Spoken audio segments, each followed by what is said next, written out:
Your first house should not be your dream home, and let me explain.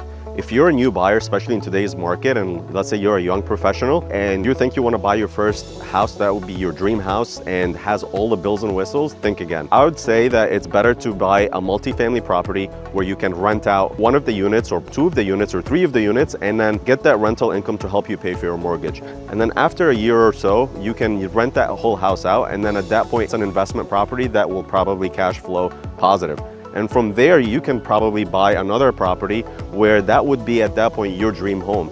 So don't make that mistake that you have to buy your dream home on your first house. If you have money that you can use for a down payment, such as little as 3.5% down, you can probably get a multifamily house that will be a lot cheaper than renting altogether. And then eventually that will multiply into more properties overall, and you will have profit in return as far as your cash flow investment. And also you will gain equity in the house. And then you can probably buy another multifamily by doing maybe a cash out refinance or just keeping that as a rental property, and then you can use that income to qualify you for a bigger purchase or a bigger loan altogether.